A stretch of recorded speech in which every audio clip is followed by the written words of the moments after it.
नमस्कार दोस्तों, जैन नेगी मैथमेटिक्स में आप सभी का स्वागत है। आशा करते हैं आप सभी लोग स्वस्थ होंगे। उत्तराखंड प्रवक्ता गणित मुख्य परीक्षा को लेकर हमारी विशेष सीरीज दोस्तों शुरू हो चुकी है, जिसमें दोस्तों अभी तक हमने आपके लिए 8 क्लासेस अपलोड कर दी हैं। अगर आपने प्रीवियस क्लासेस नहीं देखी हैं तो जरूर देखिएगा। आपके बिल्कुल सिलेबस के अकॉर्डिंग हम ये क्लासेस अपलोड कर रहे हैं और ये कंटेंट दोस्तों बहुत वैल्यूएबल है, आपको अन्य एग्जाम में भी मदद करेगा। यूपी टीजीटी पीजीटी, इसके अलावा केंद्रीय विद्यालय का एग्जाम, नवोदय विद्यालय का एग्जाम या कोई भी एग्जाम जहां पर आपसे हर मैथमेटिक्स पूछा जाता है। चैनल को तुरंत सब्सक्राइब कर लीजिए अगर आप इन एग्जाम में सफलता चाहते हैं तो। इसके अलावा क्रीसेंट एजुकेशन क्लासेस दोस्तों, ये हमारा प्राइमरी चैनल है, इसको भी आप तुरंत ज्वाइन कर लीजिए। यहाँ पर भी आपको कई सारा वैल्यूएबल कंटेंट देखने को मिल जाएगा। इसी नाम से दोस्तों हमारी एप्लीकेशन है, गूगल प्ले स्टोर पर मिल जाएगी, उसको आप डाउनलोड कर सकते हैं और वहां से हमारे कोर्सेज को परचेस कर सकते हैं। तो दोस्तों हम फंक्शन में अभी तक हमने फंक्शंस में दोस्तों बाइजेक्शन तक हमने दोस्तों पढ़ लिया था, यानी कि 1 एंड ऑन टू फंक्शन पढ़ लिया था। अब इसके बाद दोस्तों आज का जो टॉपिक है जो कि है बाइजेक्शन, इसके अलावा हम इनवर्स ऑफ फंक्शन के बारे में जानेंगे, कंपोजिशन ऑफ फंक्शन के बारे में जानेंगे। तो आज का सेशन काफी महत्वपूर्ण दोस्तों रहने वाला है। चलिए आज की क्लास को शुरू करते हैं। दोस्तों कल के टॉपिक में हमने जाना था कि भाई ऑन टू फंक्शन क्या होता है, यानी कि सर्जेक्शन क्या होता है। सर्जेक्शन का अर्थ ये होता है दोस्तों कि जब किसी फंक्शन में अगर रेंज कोडोमेन के बराबर हो जाए, मान लेते हैं दोस्तों कि फंक्शन है it is a mapping from A to B, so इसकी जो रेंज है दोस्तों यानी कि f8 दोस्तों डायरेक्टली अगर कोडोमेन के बराबर हो जाती है तो उसको हम ऑन टू फंक्शन बोलते हैं। या फिर आप सिंपली ये कह सकते हैं कि यहाँ पर b के हर एलिमेंट के लिए कोई ना कोई a में एलिमेंट एग्जिस्ट करेगा जिसके लिए कि fa बराबर b हो जाए, यानी कि यहाँ के हर एलिमेंट की प्री इमेज जब एग्जिस्ट करती है तो उसको दोस्तों हम सर्जेक्शन बोलते हैं। इसके अलावा दोस्तों मैंने आपको ये भी चीज बताई थी कि अगर मान लेते हैं b में नंबर ऑफ एलिमेंट, b में नंबर ऑफ जो एलिमेंट है मान लेते हैं m है और मान लेते हैं a में नंबर ऑफ एलिमेंट n है, तो यहाँ पर जो b में नंबर ऑफ एलिमेंट है वो नंबर ऑफ एलिमेंट ऑफ ए से दोस्तों आपके क्या होने चाहिए, कम होने चाहिए अगर आप ऑन टू मैपिंग बनाना चाहते हैं। मतलब सिंपल सी बात है कि जो m है it should be less than equal to n, तभी जाके दोस्तों आपकी ऑन टू मैपिंग एडजस्ट करेगी। जैसे आप एग्जांपल में देख सकते हैं कि अगर यहाँ पर है 1 2 3 3 एलिमेंट और यहाँ पर दोस्तों आपके ए बी सी डी मान लेते हैं 4 एलिमेंट हो जाए, तो इस केस में दोस्तों आप देख सकते हैं कि जो ये अगर m है यहाँ पर दोस्तों 4 है और यहाँ पर n दोस्तों आपका 3 है, तो यहाँ पर जो m की वैल्यू है वो n से ज़्यादा है। तो इन दैट केस आप कभी भी ऑन टू मैपिंग को नहीं बना पाएंगे क्योंकि यहाँ का कोई ना कोई एलिमेंट आपका छूट जाएगा। ठीक है, सो होना क्या चाहिए कि यहाँ के जो नंबर ऑफ एलिमेंट है वो यहाँ से लेस होनी चाहिए, यानी कि number of element in B should be less than equal to number of element in A, तभी जाके आपका ऑन टू मैपिंग दोस्तों पॉसिबल हो पाएगी। बराबर हो जाए तो भी पॉसिबल है, लेस हो जाएगी तो भी पॉसिबल है। जैसे आप एग्जांपल में देख सकते हैं कि लेस में ये ए और बी है तो आप 1 और 2 को ए से एसोसिएट कर दीजिए, 3 को बी से एसोसिएट कर दीजिए, तो यहाँ का कोई भी एलिमेंट आपका खाली नहीं रहेगा। ओके, हर एलिमेंट की प्री इमेज रहेगी। ठीक, तो आपको यहाँ पर ये समझना है कि अब अगर मान लेते हैं ये कंडीशन फॉलो नहीं होती है तो उस केस में तो भैया ऑन टू मैपिंग अपने आप ही क्या हो जाएगी, जीरो हो जाएगी। लेकिन मान लेते हैं जब ये कंडीशन फॉलो होती है, यानी कि number of element in B less than equal to number of element of A, so उस केस में कितनी ऑन टू मैपिंग बन सकती हैं उसको दोस्तों हम जानेंगे। उसके लिए एक इंपॉर्टेंट फॉर्मूला है। तो दोस्तों यहाँ पर ध्यान रखेंगे कि number of onto function कितने बन सकते हैं। जैसे मान लेते हैं आपके पास दोस्तों ए कोई सेट है, बी कोई सेट है और मान लेते हैं दोस्तों इसमें m एलिमेंट है, इसमें n एलिमेंट है। सो ऑन टू फंक्शन के लिए जो n है इसको क्या होना चाहिए, m से लेस होना चाहिए। ठीक है, एंड इसकी जो वैल्यू है वो क्या होनी चाहिए, 1 से बड़ी होनी चाहिए, उसके बराबर होनी चाहिए, तभी जाके दोस्तों ऑन टू मैपिंग बन सकते हैं। अब ऑन टू मैपिंग कितनी बन सकती है, तो इसके लिए दोस्तों ये फॉर्मूला, इसको आप ध्यान रखेंगे दोस्तों, this is a very very important formula. Summation r बराबर 1 से लेकर n माइनस 1 की power n minus r n c r r की power m, this is a very very important formula. ठीक है, तो आप दोस्तों इसको अगर खोलेंगे तो इस तरह से खुलेगा ये। जैसे आपने क्या करना है, r को दोस्तों क्या करना है 1 से लेके n तक कैरी कराना है, तो जगह माइनस 1 की power simply n minus 1, okay, यहाँ पर हो जाएगा nc1 फिर 1 की पावर m प्लस ऐसे हो जाएगा 1 माइनस 1 की पावर n माइनस 2, यानी कि r को दोस्तों आप 1 2 3 4 इसमें रखते चले जाएंगे एंड आपने क्या करना है यहाँ पर इसको सॉल्व करना है 2 की पावर m। ओके, सो इस तरह से दोस्तों आपकी क्या होगी, ये फॉर्मूला आगे बढ़ेगा। ओके, तो this formula is very very important जब हमें ऑन टू फंक्शन को दोस्तों हमें कैलकुलेट करना होता है। सो स्टूडेंट एक एग्जांपल देखते हैं। इस एग्जांपल में देखिए यहाँ पर आपके एक सेट ए है जिसमें नंबर ऑफ एलिमेंट हैं n, और मान लेते हैं एक सेट बी है जिसमें नंबर ऑफ एलिमेंट है 2। ओके, यानी कि बी में इस बार 2 एलिमेंट है और ए में आपके n एलिमेंट है। अब आपको बताना है कि number of surjection from A to B, यानी कि कितने ऑन टू फंक्शन हो सकते हैं फ्रॉम ए टू बी। ठीक है दोस्तों, ये क्राइटेरिया फिल कर रहा है कि जो 2 है वो ऑब्वियसली बात है कि लेस है n से, यानी कि n क्या है आपका ग्रेटर देन इक्वल टू 2 है, ये आपको यहाँ पर गिवन भी है। ओके, सो हमें दोस्तों क्या करना है, यहाँ पर बनाना है कि कितनी ऑन टू मैपिंग बन सकती है। सबसे पहले दोस्तों आपको जो फॉर्मूला है वो आपने लिख लेना है। समीशन होता है r बराबर 1 से लेकर n माइनस 1 की power n minus r NCR r की पावर m। ओके, ये आपका फॉर्मूला है। ठीक, अब यहाँ पर दोस्तों जो m है उसकी वैल्यू दोस्तों यहाँ पर n गिवन है। ओके, और जो n है उसकी वैल्यू यहाँ पर 2 है। ध्यान रखेंगे यहाँ पर n, ये n है और ये दोस्तों आपका m है। ठीक है, आप थोड़ा सा जो फॉर्मूला उसको समझिए। फॉर्मूले में यहाँ पर r की पावर m का मतलब है number of element in a। Okay, और जो यहाँ पर जो n होता है वो क्या होता है, number of element in b से रिलेटेड होता है। ठीक, तो पहले मैं इसकी वैल्यूज को रख दूंगा। देखिए हो जाएगा समीशन r बराबर 1 से लेके दोस्तों यहाँ पर हो जाएगा 2 माइनस 1 की पावर, देखिए n की जगह पे रख देंगे 2 माइनस r।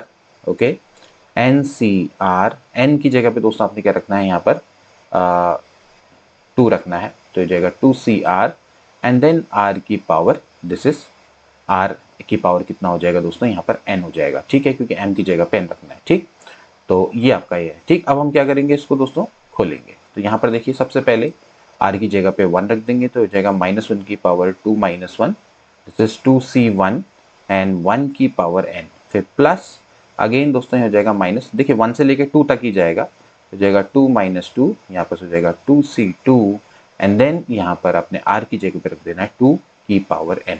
ओके, सो अगर मैं इसको सॉल्व करूँ दोस्तों तो हो जाएगा माइनस 1 की power 1 that is minus 1, 2C1 दोस्तों कितना होता है वो 2 होता है एंड 1 की पावर n तो दोस्तों आपका 1 ही हो गया।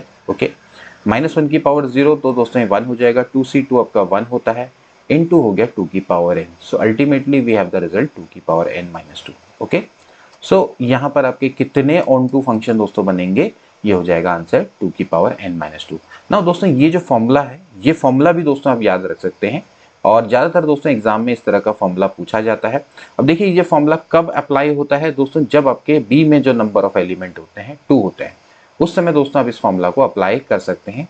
ए में कितने ही नंबर ऑफ एलिमेंट हो जाएं, जैसे मान लेते हैं कि आपसे पूछा जाए एग्जाम में कि मान लेते हैं आपसे बोल दे भाई ए में नंबर ऑफ एलिमेंट है 5 और बी में नंबर ऑफ एलिमेंट है 2। Okay, so number of onto function from A to B, simply आप दोस्तों क्या कर देंगे, इस फॉर्मूला को अप्लाई कर देंगे। ठीक है, तो इस फॉर्मूला को दोस्तों जब अप्लाई करेंगे तो दोस्तों क्या हो जाएगा, यहाँ पर 2 की पावर, यहाँ पर n कितना है दोस्तों 5 है, तो 2 की पावर 5 माइनस 2, सो 2 की पावर 5 कितना होता है दोस्तों, ये हो जाता है 32 माइनस 2, यानी कि 30 इसका राइट आंसर हो जाएगा। ओके, तो ज़्यादातर एग्जाम में भी आपसे ये नंबर ऑफ एलिमेंट दोस्तों अगर बी में 2 हैं वो पूछा जाता है, तो उसके लिए दोस्तों काफ़ी बढ़िया बेहतरीन फॉर्मूला है रादर देन ये फॉर्मूला है। ये फॉर्मूला तो दोस्तों आप जानते हैं ये जनरल फॉर्मूला है, यानी कि जिसमें बी के एलिमेंट पे कोई भी प्रतिबंध नहीं होता है, लेकिन यहाँ पर थोड़ा सा रिस्ट्रिक्शन है। ध्यान रखेंगे कि बी के जो एलिमेंट्स हैं वो 2 से ज़्यादा नहीं होने चाहिए,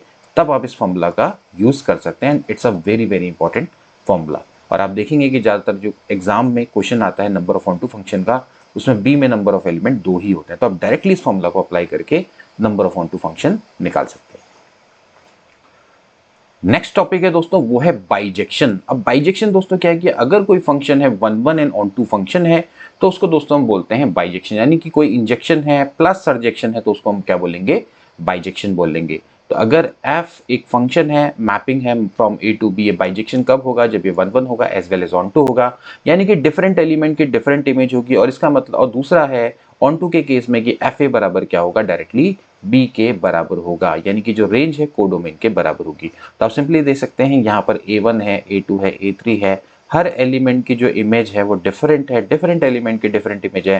एट द सेम टाइम यहाँ के हर एलिमेंट की भी प्री इमेज दोस्तों यहाँ पर एग्जिस्ट करती है। तो इस केस में डायरेक्टली जो एफ ए है वो बी के बराबर है, यानी कि जो रेंज है वो कोडोमेन के बराबर है। नाउ दोस्तों अब यहाँ से एक चीज तो क्लियर हो जाती है कि अगर कोई मैपिंग है वो बाइजेक्शन बनना चाहती है, तो यहाँ पर अगर m एलिमेंट है, यहाँ पर n एलिमेंट है, तो m बराबर क्या होना चाहिए, n होना चाहिए।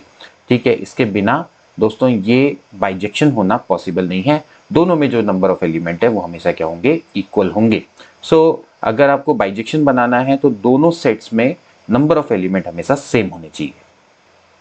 इसका एक एग्जांपल देखते हैं दोस्तों। एक f मैपिंग है रेशनल नंबर से लेकर रेशनल नंबर तक, और fx बराबर है 2x minus 3 for all x is the element of q। तो ये दोस्तों आपका एक बाइजेक्शन है। इसको हम समझ सकते हैं। देखिए, इसको प्रूफ करना है। सबसे पहले हम बाइजेक्शन में हमें प्रूफ करना है दोस्तों, ये 1 1 है। अब मैंने कल आपको दोस्तों 1 1 की टेक्निक्स बताई थी, कैसे दोस्तों हम इसको 1 1 प्रूफ कर सकते हैं। मैंने आपको कई सारी टेक्निक्स बताई थी। जैसे पहली टेक्निक थी कि भैया अगर fx बराबर fy रखें तो x बराबर y आना चाहिए। So we can write that 2x minus 3 बराबर लिख देंगे 2y माइनस 3, 3 से 3 कैंसिल आउट हो जाएगा, 2 से 2 कट जाएगा, तो x बराबर दोस्तों y आ जाएगा। Okay, so it is clearly 1 1। Otherwise दूसरी टेक्निक में क्या था कि आप इसको डिफरेंशिएट करो। डिफरेंशिएट करेंगे तो दोस्तों कितना आ जाएगा, 2 आ जाएगा। ये ग्रेटर देन 0 है, इसका मतलब दोस्तों ये क्या है, इंक्रीजिंग फंक्शन, और इंक्रीजिंग फंक्शन हमेशा क्या होता है, 1 1 होता है। ठीक, इसके तीसरा टेक्निक था कि ग्राफ ड्रॉ करो। तो इतने सारी टेक्निक्स बन जाएंगे, फिलहाल आप एक हिसाब से 1 1 प्रूफ करना सीख लो।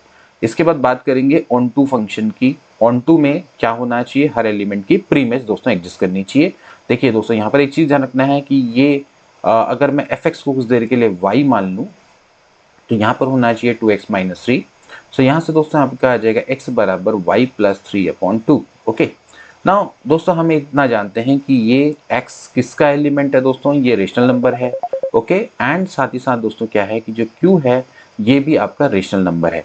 तो अगर y की मैं बात करूं तो y बेसिकली अगर मैं इसका एलिमेंट लेता हूं तो y अगर एलिमेंट ऑफ q है तो y की कोई भी वैल्यू के लिए x भी क्या होगा, रेशनल नंबर ही होगा। ऐसा कोई नहीं हो सकता कि भाई y की कोई वैल्यू है रेशनल नंबर हो, उसके लिए x आपका रेशनल ना आए। आप यहाँ पर कोई भी वैल्यू रख सकते हैं, आप इंडिपेंडेंट है, क्योंकि आपकी जो मैपिंग है a से लेकर b है, और यहाँ हैं सारे के सारे रेशनल नंबर, और इसके लिए यहाँ पर भी क्या है, सारे के सारे रेशनल नंबर अवेलेबल रहेंगे। आप यहाँ पर y की कोई भी रेशनल वैल्यू रखेंगे, उसके लिए यहाँ पर x का आपका क्या आएगा, रेशनल ही आएगा। ऐसा नहीं हो सकता कि वो इरेशनल आए या फिर कोई कॉम्प्लेक्स नंबर आए या फिर नॉट डिफाइंड हो। ठीक, सो इसका मतलब ये है कि ये जो फंक्शन है ये ऑन टू है, यानी कि जो डायरेक्टली एफ ए है वो बी के बराबर होगा, यानी कि क्यू के बराबर होने वाला है, यानी कि जो डोमेन जो कोडोमेन है वो रेंज के बराबर है। So hence this function is 1 1 and onto, hence this is bijection. Student देखिए एक और एग्जाम्पल, देखिए यहाँ पर show that this function defined by f x बराबर है 3x क्यूब प्लस 5, और आपको बताना है कि ये फंक्शन आपका बाइजेक्शन है। तो इसको चेक करेंगे। देखिए सबसे पहले हम क्या करना है, हमें एफ एक्स को पहले 1 1 प्रूफ करना है, यानी कि इस फंक्शन को दोस्तों हमें 1 1 प्रूफ करना है। सो पहले हम चेक करेंगे भाई एफ एक्स बराबर एफ वाई है, so this will B 3x cube plus 5 बराबर हो जाएगा 3y क्यूब प्लस 5। ओके, सो 5 से 5 कट गया, 3 से 3 कट गया, वी हैव x क्यूब बराबर y क्यूब। नाउ इसको दोस्तों यहाँ पर ले आएंगे, x cube minus y cube बराबर 0। So we know that a cube minus b cube का फॉर्मूला होता है x minus y into x square plus y square plus x y बराबर 0। तो यहाँ पर से दोस्तों आप देख सकते हैं कि भाई x बराबर y आ जाता है। ओके, नाउ ये संबंध आपका 0 नहीं हो सकता है फॉर एनी रियल नंबर, इसका कोई भी रियल सॉल्यूशन नहीं होगा, क्योंकि हम जानते हैं कि f फंक्शन है फ्रॉम रियल टू रियल। सो इसका मतलब है कि x बराबर y ही हो सकता है, उसी के लिए fx बराबर क्या होगा, fy होगा, यानी कि fx बराबर fy है, सो x बराबर y ही आएगा। सो इस केस में फंक्शन आपका क्या है, 1 to 1 फंक्शन है। ओके, नाउ दोस्तों अगर दूसरे पार्ट की हम बात करें, दूसरा पार्ट है ऑन टू। ऑन टू के लिए दोस्तों हम क्या करेंगे कि fx बराबर है 3x cube plus 5। Okay, now इसके बाद दोस्तों यहाँ पर से आप देखें तो इसकी जगह पे मैं y रख देता हूँ, 3x क्यूब प्लस 5, यहाँ पर से ले लेंगे y माइनस 5 बराबर हो जाएगा 3x क्यूब। सो x क्यूब बराबर हो जाएगा y माइनस 5 अपॉन 3, सो x बराबर हो जाएगा y माइनस 5 अपॉन 3 की पावर 1/3। ओके, नाउ अगेन आप देखेंगे दोस्तों इस फंक्शन की बात करूँ तो y क्या है दोस्तों, रियल नंबर है। तो आप यहाँ पर कोई भी रियल नंबर रखेंगे तो x दोस्तों आपके लिए क्या आएगा, रियल ही आएगा। ओके, चाहे y की वैल्यू 0 भी रख दो तो -5/3 की पावर 1/3 निकाल लेंगे तो again it will give you a real number. Okay, जैसे पावर में 1/2 होता तो फिर ये आपको कॉम्प्लेक्स नंबर देता, लेकिन साथ में 1/3 है तो इसका एक रियल रूट भी दोस्तों एग्जिस्ट करेगा और हमें दोस्तों यहाँ पर रियल ही चाहिए, ठीक है। So for every real value of y there is a real number existed, यानी कि x एग्जिस्ट करेगा जो कि रियल होगा, hence this function is onto, this function is onto. So इसका मतलब ये है कि ये फंक्शन 1 1 भी है, ऑन टू भी है, hence this function is bijection. अब बारी आती है दोस्तों नंबर ऑफ बाइजेक्शन की, यानी कि कितने बाइजेक्टिव फंक्शन बन सकते हैं। मान लेते हैं ए और बी फाइनाइट सेट हैं और मान लेते हैं एक फंक्शन है वो ए से लेकर बी बाइजेक्शन है। तो इस केस में क्या होगा कि ए और बी में नंबर ऑफ एलिमेंट आपके सेम होंगे, तो कितने नंबर ऑफ बाइजेक्शन बन सकते हैं फ्रॉम ए टू बी। तो जैसे मैंने आपको पहले बताया कि पहले दोनों में नंबर ऑफ एलिमेंट आपके सेम होने चाहिए। जैसे कि मान लेते हैं ए में एलिमेंट होंगे n, तो बी में भी जो नंबर ऑफ एलिमेंट होंगे वो भी n ही होंगे। ओके, दोनों में नंबर ऑफ एलिमेंट आपके सेम होने वाले हैं, ठीक है। तो अब देखिए इसको आप इस तरह से भी समझ सकते हैं, जैसे मैंने आपको लास्ट टाइम बताया था कि भैया आप जब नंबर ऑफ 1 1 फंक्शन दोस्तों निकालने बैठते थे तो इस केस में क्या होता था कि इसमें m एलिमेंट है, इसमें n एलिमेंट है, ठीक है। तो 1 1 फंक्शन निकालने के लिए सबसे बढ़िया ये रहता था कि आप निकालते थे npm, ओके। और इसमें ये टेक्निक रहती थी कि भाई जो n है इसकी वैल्यू क्या रहेगी, greater than equal to m रहेगी, यानी कि b में जो नंबर ऑफ एलिमेंट है वो a के नंबर ऑफ एलिमेंट से ज्यादा या उसके बराबर हो सकते हैं, ठीक है।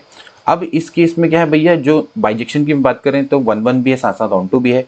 तो दोनों टेक्निक में से आप किसी भी टेक्निक से निकाल सकते हैं। मैं 1 1 वाली टेक्निक से निकाल दूंगा। यहाँ पर क्या होगा कि नंबर ऑफ एलिमेंट आपके सेम हो जाएंगे, तो इट विल बिकम npn। यहाँ पर m की जगह पे क्या रख देंगे, n रख देंगे, ओके। सो npn कितना होता है दोस्तों, ये हो जाता है n factorial divided by n minus n factorial. So 0 factorial हमेशा 1 होता है, तो फाइनली क्या आ गया n फैक्टोरियल, ओके।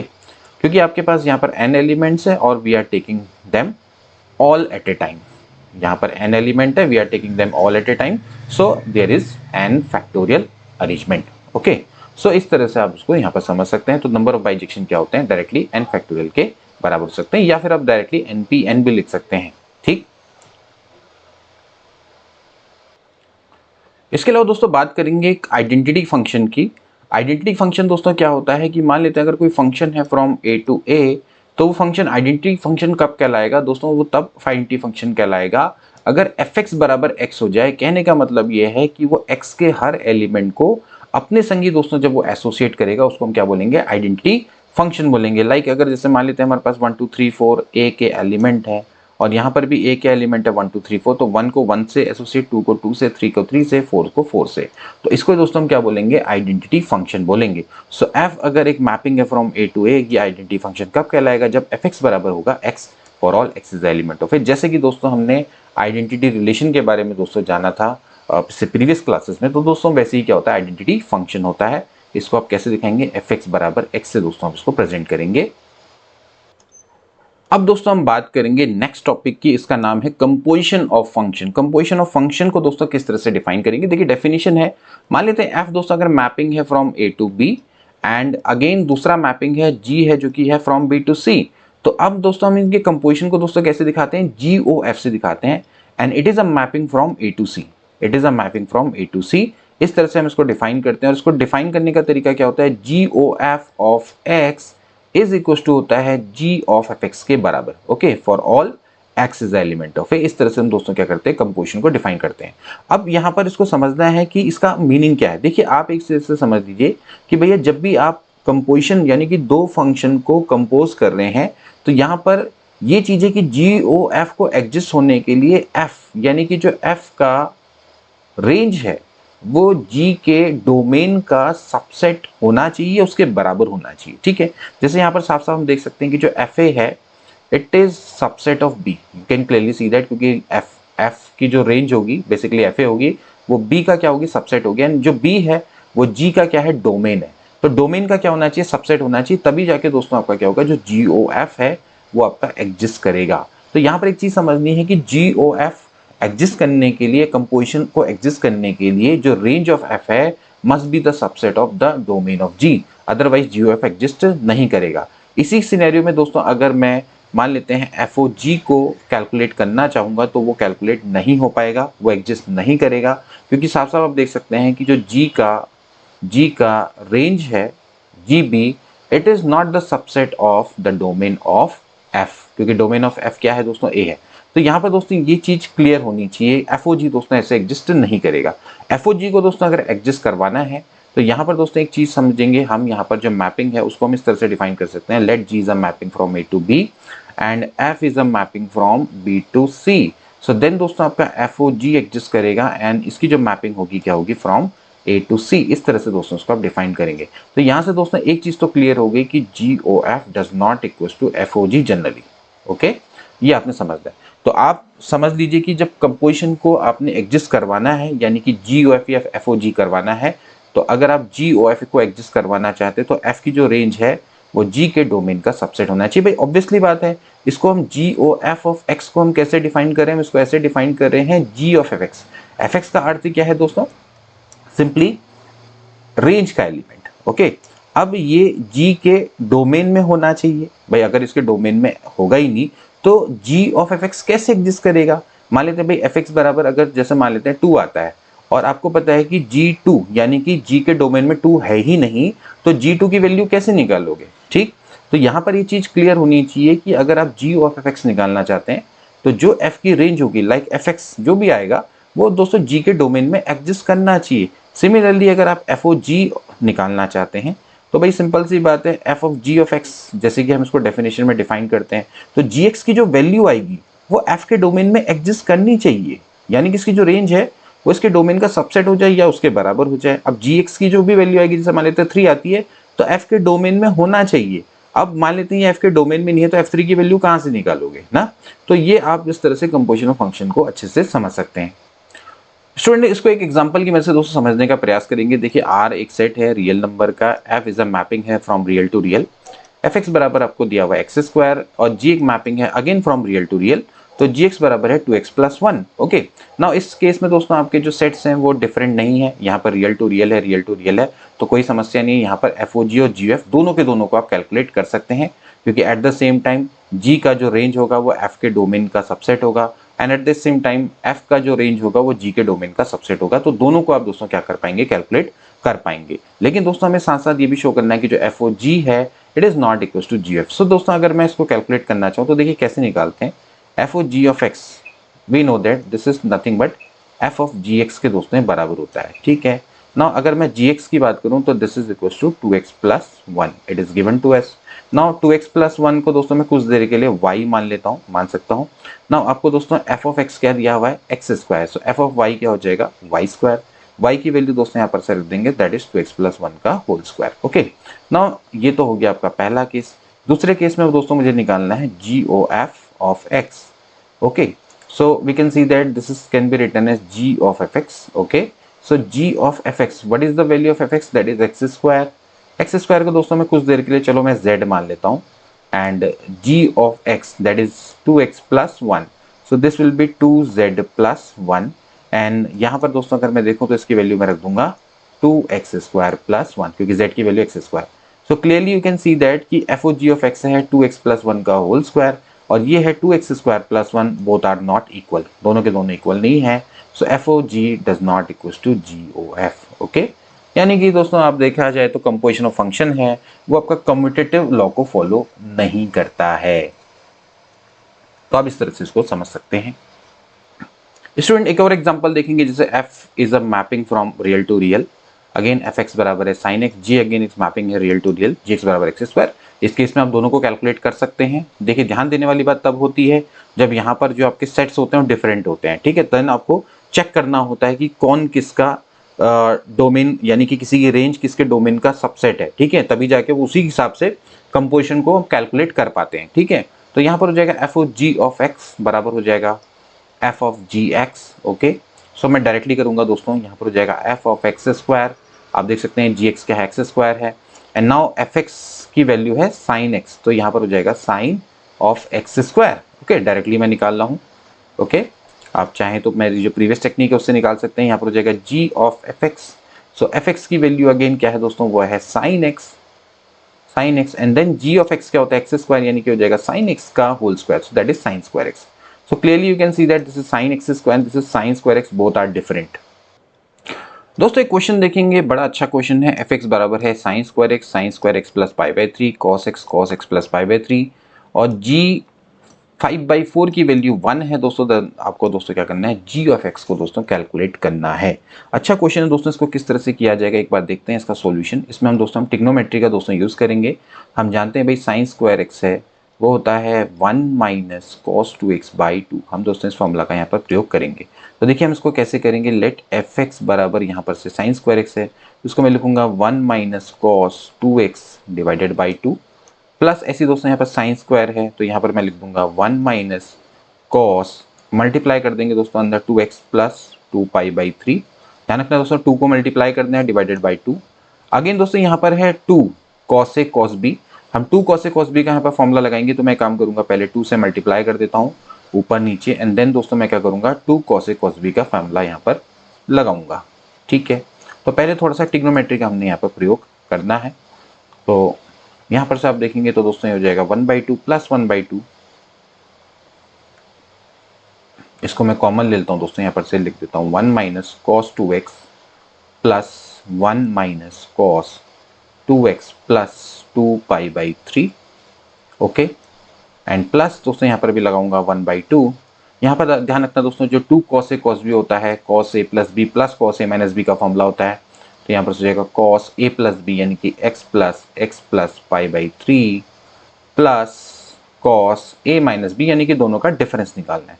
तो हो जाएगा x प्लस π/3 माइनस एक्स, कोई फर्क नहीं पड़ता है ऑर्डर से क्योंकि कॉस आपका इवन फंक्शन है, चाहे x प्लस π/3 माइनस एक्स करो या फिर x माइनस एक्स प्लस π/3 करो तो कोई फर्क नहीं पड़ता है। ठीक है, तो यहाँ पर से हो जाएगा 1/2, ये है 1 plus 1 that is 2 minus cos 2x minus cos हो जाएगा 2x प्लस 2π/3। देखिए मैंने क्या किया है, पूरा यहाँ पर से 2 कॉमन ले लिया 1/2। तो यहाँ पर देखिए क्या बच जाएगा, ये हो जाएगा plus this will be cos 2x plus π/3 और यहाँ पर से x कैंसिल आउट हो जाएगा दोस्तों और यहाँ पर बच जाएगा खाली कॉस π/3। ठीक है, cos π/3 यानी कि cos 60 डिग्री जिसकी वैल्यू होती है 1/2। नाउ दिस इज 1/2 और आप जानते हैं 1/2 प्लस 2 करेंगे तो 1/2 प्लस 2 करेंगे तो ये हो जाएगा 5/4। ओके, 5/2 मतलब सॉरी, माइनस यहाँ पर हो जाएगा cos 2x माइनस में cos 2x plus 2π/3 and plus ये हो जाएगा cos 2x प्लस π/3। इस तरह से दोस्तों हमने इसको लिख सकते हैं। अब एक काम करते हैं स्टूडेंट, यहाँ पर से इसको थोड़ा सॉल्व करते हैं। देखिए 5/2 है, यहाँ पर से माइनस कॉमन ले लेता हूँ, यहाँ पर लिख लेता हूँ cos c plus cos d। ये फॉर्मूला दोस्तों मैं यहाँ पर अप्लाई करने जा रहा हूँ, प्लस यहाँ पर आ जाएगा cos 2x प्लस π/3। ठीक है, यहाँ पर से जो फॉर्मूला मैं अप्लाई करूँगा तो मुझे मिल जाएगा 1/2 this is 5/2 minus cos c plus cos d दोस्तों होता है 2 cos c प्लस d/2 यानी कि 2x plus 2x that is 4x plus 2π/3/2 हो जाएगा। एंड यहाँ पर हो जाएगा cos, दोनों का डिफरेंस 2x में से 2x कट जाएगा 2π/3/2। ओके, एंड यहाँ पर आ जाएगा प्लस cos 2x प्लस π/3। ठीक है, इसके बाद दोस्तों अब यहाँ पर से देखें तो 2 से 2 कट जाता है, यहाँ पर आ जाता है 1/2 जगह भाई 5/2 माइनस में 2। ना दोस्तों cos π/3 क्या होता है 1/2 होता है। ठीक है, एंड अगर आप इसको 2 से डिवाइड करें so you will get 2x and then इसके बाद डिवाइड करेंगे तो हो जाएगा π/3। यहाँ से इसको काट दो और यहाँ से साथ ही इसको भी काट दो। ठीक है, तो यहाँ पर आ जाएगा 2x प्लस π/3 प्लस ये हो जाएगा cos this is 2x plus π/3। ठीक है, सो यहाँ पर आप देखेंगे कि ये 2 से 2 कैंसिल आउट हो गया और ये आपका कैंसिल आउट हो जाएगा। So finally you will gate 5/4। अब 5/4 आपको मिल चुका है। ठीक है, यानी कि 5/4 आपको मिल चुका है and that is the value of fx। Okay, that is the value of fx, that is the value of fx। fx बराबर है 5/4। अब आपको दोस्तों क्या निकालना है, आपको निकालना है g of fx। g of fx निकालना है, यानी कि बेसिकली इसको क्या बोलते हैं g ऑफ fx, यानी कि आपको g 5/4 क्योंकि fx की वैल्यू कितनी है 5/4। अब g 5/4 की वैल्यू आपको दोस्तों ऊपर गिवन है, इसकी वैल्यू दोस्तों आपकी कितनी है, ये है 1। सो यहाँ पर से इसकी वैल्यू है दोस्तों क्या आ जाएगी 1 आ जाएगी। तो अल्टीमेटली दोस्तों आपको यही निकालना था। तो इसका जो फाइनल आंसर हो जाएगा यानी कि इसकी जो वैल्यू है दोस्तों क्या हो जाएगी, डायरेक्टली 1 के बराबर हो जाएगी। तो इस तरह से दोस्तों आप इसको क्या कर सकते हैं, आसानी से कैलकुलेट कर सकते हैं। तो स्टूडेंट ये बड़ा अच्छे लेवल का प्रश्न, इसको आप एक बार दोबारा से रिपीट करिएगा। स्टूडेंट्स अब हम बात करेंगे इनवर्स ऑफ एन एलिमेंट की। इनवर्स ऑफ एन एलिमेंट कैसे निकालते हैं दोस्तों, जैसे मान लेते हैं अगर हमारे पास दो सेट और एक मैपिंग है ए से लेकर बी तक, तो आप जानते हैं दोस्तों कि अगर यहाँ पर ए अगर दोस्तों आपका बी के संग एसोसिएट है तो हम क्या लिखते हैं, एफ ए बराबर बी लिखते हैं। ओके, तो यहाँ पर ए की जो इमेज है दोस्तों बी कहलाती है और बी की जो प्री इमेज है दोस्तों क्या कहलाती है, ए कहलाती है। ठीक है, so a is a pre image basically of b, तो हम ए को दोस्तों हम इस तरह से लिख सकते हैं, एफ इनवर्स बी लिख सकते हैं। तो इसी को दोस्तों हम क्या बोलते हैं, inverse of an element. Basically f inverse of B क्या होगा, डायरेक्टली ए के बराबर होगा। तो जैसे यहाँ पे स्टूडेंट आप देख सकते हैं कि आपके पास ये मैपिंग है A1 A2 A3 A4 A5 A6, ये सभी दोस्तों आपके क्या है, एसोसिएटेड हैं to the unique element of B. Clearly दोस्तों एक फंक्शन है। तो यहाँ पर आप देख सकते हैं कि भाई FA1 है आपका B3 से रिलेटेड, और इसी तरह से यहाँ पर जो A2 है वो भी B3 से रिलेटेड है। सो यहाँ पर अगर मैं F इनवर्स B3 की मैं बात करूँ तो उसकी जो वैल्यू होगी A1 होगी, इसके अलावा एंड A2 भी हो जाएगी। ऐसे ही दोस्तों अगर आप देखें B5 है तो B5 की दो आपकी प्री इमेजेस हैं, एक तो है A5 और A6। ओके, तो आप दोस्तों इस तरह समझ सकते हैं। तो दोस्तों समझना है कि ये आपका क्या है, इनवर्स ऑफ एन एलिमेंट। इस तरह से हम क्या करते हैं, कैलकुलेट करते हैं। सिमिलरली अगर आपको B2 का निकालना है तो B2 की जो प्री इमेज है दोस्तों क्या हो जाएगी, A4 हो जाएगी, यानी कि F इनवर्स जो B2 है वो A4 के बराबर होगा। तो स्टूडेंट्स अब जरा सा हम इस पर बेस कुछ क्वेश्चन देखते हैं। देखिए यहाँ पर क्या है, एफ इज मैपिंग है फ्रॉम रेशनल टू रेशनल, तो हमें क्या करना है, एफ एक्स बराबर एक्स स्क्वायर को चेक करना है। ठीक है, ध्यान रखना है कि दोस्तों यहाँ पर रेशनल नंबर है और यहाँ पर भी क्या होना चाहिए, रेशनल नंबर ही होना चाहिए।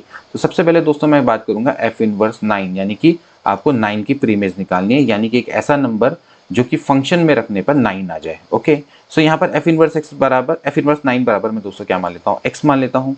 सो यहाँ पर से एफ एक्स बराबर दोस्तों क्या आ जाएगा, 9 आ जाएगा। ओके, करने का तरीका ये रहता है, एफ इनवर्स 9 बराबर एक्स। सो एफ एक्स बराबर दोस्तों आपको क्या है, एक्स स्क्वायर, तो एक्स स्क्वायर बराबर हो गया 9। सो एक्स बराबर दोस्तों आपका कितना आ जाएगा, प्लस माइनस 3 आ जाएगा।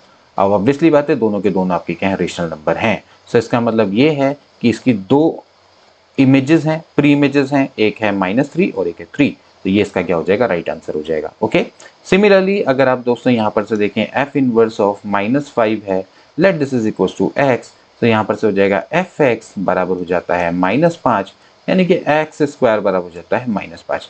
Now you can see that X की जो वैल्यू है वो आ जाएगी square root of -5, which is not a rational number. आपको पता है कोई भी एक ऐसा रेशनल नंबर या इवन कोई भी ऐसा रियल नंबर एग्जिस्ट नहीं करते जिसका स्क्वायर करके -5 आ जाए। हेंस इसका मतलब है there is no preimage. तो इसका आंसर क्या हो जाएगा, नल या फाई हो जाएगा। ठीक है, ऐसे दोस्तों आप ये निकाल सकते हैं एफ इनवर्स ऑफ 0, तो एफ इनवर्स ऑफ 0 लिखेंगे तो इसको हम क्या मानेंगे, एक्स मानेंगे। सो अगेन एफ एक्स बराबर क्या हो जाएगा, 0। सो यहाँ पर से हो जाएगा भाई एक्स स्क्वायर बराबर 0, सो एक्स बराबर क्या हो जाएगा, 0 हो जाएगा। इसका मतलब ये है कि 0 रखने पे एक्स में आपको क्या मिल जाता है, मतलब बेसिकली अगर आप 0 रखेंगे तो आपको 0 मिल जाता है। ठीक है, एक्स की जगह पे 0 रखेंगे तो आपको 0 मिल जाएगा। तो इसका मतलब है कि इसकी जो प्री इमेज है वो दोस्तों क्या होगी, डायरेक्टली 0 के बराबर होगी। स्टूडेंट प्रैक्टिस के लिए दोस्तों आप इस तरह के प्रश्न को भी कर सकते हैं। अगेन देखिए एफ इज अ मैपिंग है फ्रॉम रियल टू रियल, आपको एफ इनवर्स 8 और एफ इनवर्स 9 को दोस्तों कैलकुलेट करना है। यहाँ पर आप देखेंगे कि सबसे पहले आप क्या करेंगे, आपको एफ इनवर्स 8 कैलकुलेट करना है, let this is equal to x. So यहाँ पर से एफ एक्स बराबर क्या हो जाएगा, 8 हो जाएगा, यानी कि आपको ऐसा एक्स प्राप्त करना है जिससे कि आपको 8 मिल जाए। ओके, फंक्शन पे रखने पे तो आपको पता है भाई इसकी वैल्यू क्या है, x square plus 5x plus 9 बराबर हो जाएगा 8, हो जाएगा भाई एक्स स्क्वायर प्लस 5x, ये हो जाएगा +1 बराबर 0। ओके, नाउ अब दोस्तों अगर मैं इसको सॉल्व करूं तो देखिए यहाँ पर से मुझे लगाना पड़ेगा सिद्धाचार्य फॉर्मूला, देखा -5 प्लस माइनस अंडर रूट में बी स्क्वायर यानी कि 25 माइनस 4ac अपॉन में 2। ओके, सो x बराबर हो जाएगा -5 प्लस माइनस में आप देख सकते हैं दोस्तों यहाँ पर से आ जाएगा √21 डिवाइडेड बाई 2। सो x बराबर दोस्तों हो जाएगा, एक तो हो जाएगा -5 माइनस √21 अपॉन 2 एंड दूसरा हो जाएगा -5 प्लस √21 अपॉन 2। नाउ दोस्तों ये दोनों के दोनों आपके क्या है, रियल नंबर है, इसमें कोई भी दिक्कत नहीं है, ये भी रियल नंबर है, ये भी रियल नंबर है। ओके, सो आपका जो आंसर है दोस्तों वो यही हो जाएगा, यही दोस्तों आपका हो जाएगा -5 माइनस √21 अपॉन 2 एंड दूसरा हो जाएगा -5 प्लस √21 अपॉन 2। दोनों के दोनों आपके दोस्तों रियल नंबर हैं। तो आप इसको यहाँ पर दोनों की दोस्तों क्या करेगी, मतलब एक तरह से 8 की ये दोनों के दोनों क्या होंगे, प्री इमेज होंगे। ठीक, ऐसे स्टूडेंट आप दोस्तों इस वाले को भी कैलकुलेट कर सकते हैं भाई, एफ इनवर्स 9 है, ये बराबर हम x मानेंगे, सो एफ एक्स बराबर दोस्तों हो जाएगा 9। ना इसकी वैल्यू रख देंगे x square plus 5x plus 9 बराबर हो जाएगा 9, 9 से 9 कैंसिल आउट हो जाएगा, एक्स स्क्वायर प्लस 5x बराबर हो जाएगा 0, सो x कॉमन लेंगे तो हो जाएगा भाई x प्लस 5 बराबर 0, सो x बराबर 0 और x बराबर हो जाएगा -5। दोनों के दोनों दोस्तों आपके रियल नंबर हैं, इसका मतलब है कि जो प्री इमेज ऑफ 9 है दोस्तों आपकी क्या होगी, 0 होगी और -5 होगी। अब दोस्तों हम बात करेंगे इनवर्स ऑफ फंक्शन की। देखिए अभी हम पढ़ रहे थे इनवर्स ऑफ एलिमेंट, तो अब बात करेंगे इनवर्स ऑफ फंक्शन। तो देखिए दोस्तों इनवर्स ऑफ अ फंक्शन का मतलब क्या है दोस्तों, अगर f एक मैपिंग है from a to b and ये जो मैपिंग है दोस्तों ये क्या होनी चाहिए, बाइजेक्शन होनी चाहिए। अभी बाइजेक्शन क्यों होनी चाहिए इसके बारे में भी आपको बताएंगे। तो अगर f एक मैपिंग है फ्रॉम a टू b, तो अगेन दोस्तों एक मैपिंग होगी जो कि होगी from b to a। Okay, ये b टू a की जो मैपिंग होगी दोस्तों इस तरह से होगी कि अगर मैं f o g करूं तो आपको क्या मिल जाएगा, एक आइडेंटिटी फंक्शन दोस्तों मिल जाएगा, ठीक है। या बेसिकली आप इसको सिंपली कह सकते हैं कि यहाँ पर ये जब g है इसको दोस्तों हम क्या बोलेंगे, f इनवर्स से रिप्रेजेंट करेंगे। तो इसी को हम दोस्तों क्या बोलते हैं, इनवर्स ऑफ फंक्शन बोलते हैं। जो फंक्शन की खूबियां हैं वही क्या होती हैं, इसमें भी वही खूबियां होती हैं, यानी कि g क्या करेगा, एसोसिएट करेगा each and every element of b to the unique element of a। Okay, ये दोस्तों यहाँ पर इसको पूरा करेगा। अब देखिए इसको समझते हैं कि फंक्शन को यहाँ पर बाइजेक्शन होना क्यों आवश्यक है। देखिए दोस्तों आप समझ लीजिए एक मैपिंग है फ्रॉम a टू b। अगर मान लेते हैं फंक्शन है आपका ABC, जैसे मान लेते हैं, और b है 1 2 and you can see that this can be written as this. Okay, now दोस्तों अगर आप यहाँ पर देखिए फंक्शन आपका मैनी वन है लेकिन ऑन टू है, ठीक है। सो अगर आप देखेंगे मैनी वन है तो इन दैट केस अगर आप दोस्तों एक फंक्शन बनाएंगे फ्रॉम जी बी टू ए, तो होगा क्या कि दोस्तों यहाँ पर जी को क्या करना है, एसोसिएट करना है every element of b to the unique element of a. अभी जो प्रोसेस थी दोस्तों ए से बी को चल रही थी, अब बी से ए की ओर को चलेगी। तो जब बी से ए की ओर को चलेगी तो कैसे चलेगी, ऐसे चलेगी भाई, ए बी सी 1 2। तो देखिए यहाँ पर क्या है, यहाँ पर सिनेरियो ये कहता है कि 1 ए के संग भी एसोसिएटेड है, 1 बी के संग भी एसोसिएटेड है। इसका मतलब है कि जो G1 है at the same time A B है और G1 की value at the same time B B है। ओके, सो ये तो पॉसिबल ही नहीं है फंक्शन में, क्योंकि हम जानते हैं कि फंक्शन की डेफिनेशन ये कहती है कि f अगर एक मैपिंग है फ्रॉम a टू b, तो इसको हर एलिमेंट को, a के हर एलिमेंट को b के यूनिक एलिमेंट के संग एसोसिएट करना है। तो ये यहाँ पर फंक्शन नहीं रह जाता है। तो इसका मतलब है कि इसको 1 to 1 होना अति आवश्यक है। जब तक 1 1 नहीं होगा तब तक पॉसिबल नहीं है। तो इसका मतलब 1 to 1 होना पड़ेगा। इसका मतलब है कि डिफरेंट एलिमेंट की डिफरेंट इमेज चलेगी, ठीक है। अब दूसरा केस देखते हैं कि मान लेते हैं फंक्शन 1 1 तो है लेकिन ऑन टू नहीं है, तो फिर क्या होगा। जैसे मान लेते हैं आपका फंक्शन ये है 1 2 3 और यहाँ पर है ए बी सी डी। अब ये फंक्शन 1 to 1 तो है, ठीक है, मैपिंग है from A to B. And जब दोस्तों हम इसकी मैपिंग करने जाएंगे बी से लेकर ए की ओर को, तो आप देखेंगे दोस्तों कि यहाँ पर जो अब सिनेरियो होगा इस तरह से होगा, ए बी सी डी और यहाँ पर हो जाएगा 1 2 3। सो ए की तो इमेज 1 है, बी की इमेज 2 है, सी की इमेज 3 है, लेकिन डी की इमेज का क्या भाई ना। तो अब यहाँ पर तो फंक्शन की जो डेफिनेशन है फिर से वायलेट हो रही है, क्योंकि अगर फंक्शन है फ्रॉम बी टू ए तो होना क्या चाहिए कि यहाँ का हर एलिमेंट है उसकी यहाँ पर इमेज एग्जिस्ट करनी चाहिए, क्योंकि जी का मेन फंक्शन वो तभी कहलाता है जब वो बी के सभी एलिमेंट को ए के यूनिक एलिमेंट के संग एसोसिएट करे। इसका मतलब यहाँ पर इस फंक्शन को ऑन टू भी होना पड़ेगा, तो ये नहीं हो सकता। तो एक फंक्शन है उसको 1 1 भी होना पड़ेगा, ऑन टू भी होना पड़ेगा। जैसे फॉर एग्जाम्पल के लिए हमारे पास ए है और बी है, तो यहाँ पर 1 2 3 है, तो यहाँ पर ए बी सी है, तो 1 की इमेज सी है, 2 की इमेज ए मान लेते हैं, 3 की इमेज बी मान लेते हैं। तो दिस फंक्शन इज बाइजेक्शन। तो यहाँ पर एक फंक्शन है ये, क्योंकि बाइजेक्टिव है तो इसका क्या करेगा, इनवर्स भी एग्जिस्ट करेगा जो कि फ्रॉम बी टू ए होगा। ओके, तो इस तरह से होगा कि भैया हर एलिमेंट की यहाँ पर, हर एलिमेंट की, ए के हर एलिमेंट की दोस्तों यहाँ पर यूनिक इमेज है and eight the same time यहाँ के हर एलिमेंट की यहाँ पर प्री इमेज दोस्तों एग्जिस्ट करती है, और वो भी कैसी है, यूनिक है। सो इसलिए दोस्तों आपने जो इनवर्स ऑफ अ फंक्शन है इसके कॉन्सेप्ट को अच्छे से समझना है। अभी तक हम इनवर्स ऑफ एलिमेंट निकाले थे तो वहां पर क्या हो रहे थे, दो दो एलिमेंट आ रहे थे, तो ऐसे में उनका इनवर्स फंक्शन एग्जिस्ट नहीं करेगा, ठीक है। इनवर्स ऑफ एलिमेंट तो निकल जाएगा लेकिन इनवर्स फंक्शन नहीं एग्जिस्ट करेगा। तो एक फंक्शन है वो कब इन्वर्टेबल होगा, जब वो क्या होगा, 1 1 एंड ऑन टू होगा। एक फंक्शन इन्वर्टेबल तब होता है जब उसका इनवर्स एग्जिस्ट करता है, और कब उसका इनवर्स एग्जिस्ट करेगा, जब वो क्या होगा, 1 1 एंड ऑन टू होगा, यानी कि वो क्या होगा, बाइजेक्शन होगा। अब दोस्तों हम जरा सा इनवर्स फंक्शन को निकालना सीखेंगे। सबसे पहले देखिए हमारे पास f एक मैपिंग है from a to b and fx बराबर है 2x। सबसे पहले दोस्तों हमें चेक करना होगा this function is 1 1 and onto और नॉट। सबसे पहले तो 1 1 एंड ऑन टू के लिए जो क्राइटेरिया है कि दोनों में नंबर ऑफ एलिमेंट सेम होने चाहिए, बिल्कुल दोनों में नंबर ऑफ एलिमेंट सेम है। इसके बाद दोस्तों हम चेक करेंगे कि मैपिंग में किस तरह से भाई 1 2 3 4 है। इसके बाद यहाँ पर देखेंगे 2 4 6 8 है। So you can clearly set that कि यहाँ पर 1 रखेंगे तो 2 आएगा, 2 रखेंगे तो 4 आएगा, 3 रखेंगे तो 6 आएगा, 4 रखेंगे तो 8 आएगा। You can clearly see that now this function is 1 1 as well as onto because यहाँ के हर एलिमेंट की प्री इमेज है।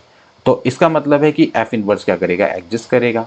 एफ इनवर्स दोस्तों कहाँ से कहाँ तक होगा, वो बेसिकली क्या होगा, बी से लेकर ए की ओर को होगा। ठीक है, अब बी से लेकर ए की ओर को होगा तो हम इसको कैसे दिखाएंगे, देखिए आप समझ लीजिए कि लेट एफ एक्स बराबर है 2x।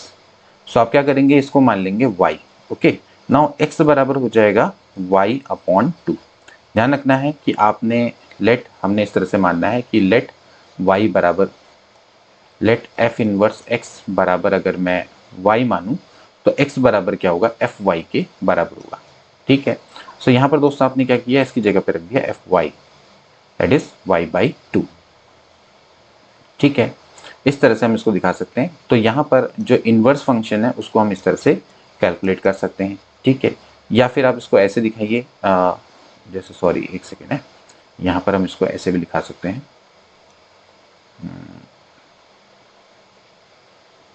सॉरी, यहाँ पर हमने थोड़ा सा उल्टा लिख दिया इसको।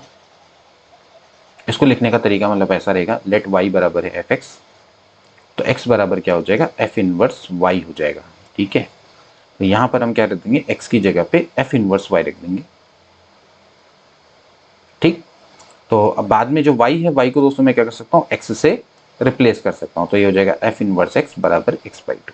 तो ऐसे हम क्या करते हैं, इनवर्स फंक्शन को कैलकुलेट कर लेते हैं। ठीक है, करना क्या है एक बार मैं फिर से बताता हूँ। आपने सिंपली क्या करना है, जैसे y बराबर है 2x, सो y बराबर बेसिकली आपको fx दिया हुआ है, तो यहाँ से x बराबर क्या हो जाएगा, f इनवर्स y हो जाएगा। ठीक है, यहाँ पर से आप पहले x को सब्जेक्ट बनाओ, तो ये हो जाएगा y/2।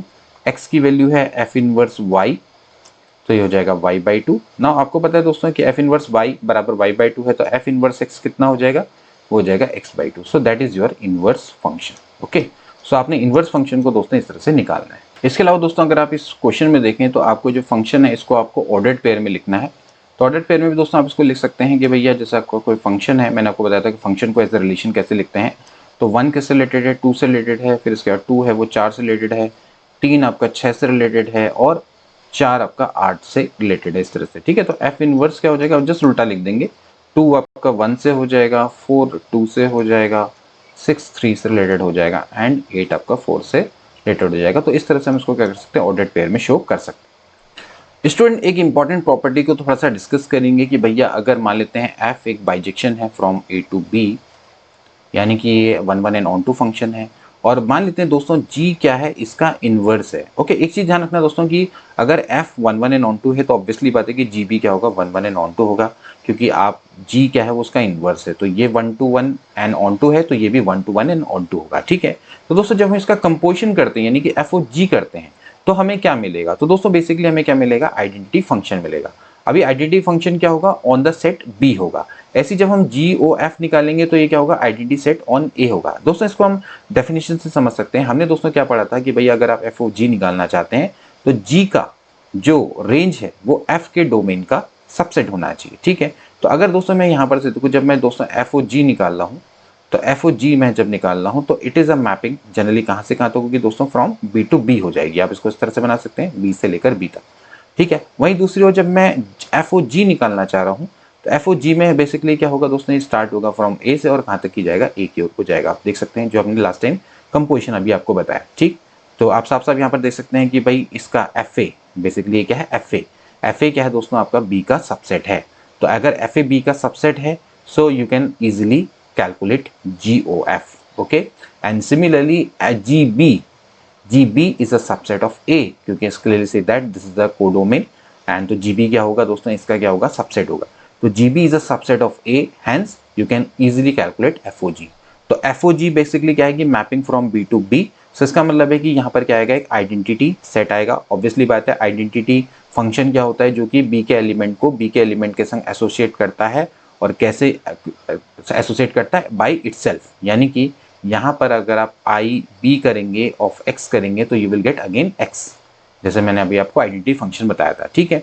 तो यहाँ पर भी दोस्तों वही चीज है भाई, F O ji of X करेंगे तो again you will get X, you will get x, okay, because g is the inverse of f, you can write this fo f inverse, so fo f inverse आपको क्या मिलेगा, एक identity function मिलेगा, तो यहाँ पर आपको क्या मिलेगा, अगेन x मिलेगा। और ये ध्यान रखना कि आइडेंटिटी फंक्शन किस पर होगा, on the set of b respectively, okay. And similarly अगर आप g o f दोस्तों अगर आप कैलकुलेट करना चाहते हैं तो again you can see that this is a mapping from a to a, so g o f of x will be equals to x again because ये इसका इनवर्स है, तो you will gate identity function on the set ए, ठीक है, यानी कि on the set of ए, यानी कि आपको जो सेट ए के एलिमेंट्स है उसके रिलेटेड दोस्तों आपको यहाँ पर आइडेंटिटी फंक्शन देखने को मिलेगा। तो ये चीज आपने समझनी है, ठीक। अच्छा, ये तो किस केस में है दोस्तों, ये उस केस में है कि जब f is a mapping from a to b, g is a mapping from b to a, यानी कि डिफरेंट सेट से डिफरेंट सेट की ओर को मैपिंग है। लेकिन अब मान लेते हैं कि अगर आपकी मैपिंग है ऑन a, यानी कि f is a mapping on a to a and g is again a mapping from a to a, मान लेते हैं ये इसका क्या है, इनवर्स है, ओके। सो इस केस में क्या हो जाएगा, आप FOG निकालिए या फिर आप GOF निकालिए, ठीक है। FOG निकालेंगे it will be the mapping from A to A and GOF निकालेंगे again it will be the mapping from A to A। So in that case आप सिंपली क्या लिख सकते हैं, FOG ऑफ x है वो डायरेक्टली क्या होगा, x के बराबर होगा, so it is nothing but IA of x बराबर x। एंड अगर आप GOF भी निकालेंगे तो वो भी क्या होगा, IA के बराबर होगा, यानी कि I ऑफ x बराबर x हो जाएगा। तो इस तरह से दोस्तों आप क्या कर सकते हैं, इनवर्स ऑफ किसी फंक्शन को समझ सकते हैं और उनके कंपोजिशन को भी दोस्तों आप आसानी से इंटरप्रेट कर सकते हैं। तो स्टूडेंट आज के लिए इतना ही। आई होप कि दोस्तों आपको आज का लेक्चर अच्छा लगा होगा और फंक्शन का टॉपिक है दोस्तों आपको अच्छे से क्लियर हुआ होगा। ऐसी क्लासेस के लिए आप तुरंत हमारे चैनल को सब्सक्राइब कर लीजिए, हमारी ऐप के संग तुरंत जुड़ जाइए। मिलेंगे नेक्स्ट क्लास में, तब तक के लिए take care and good bye.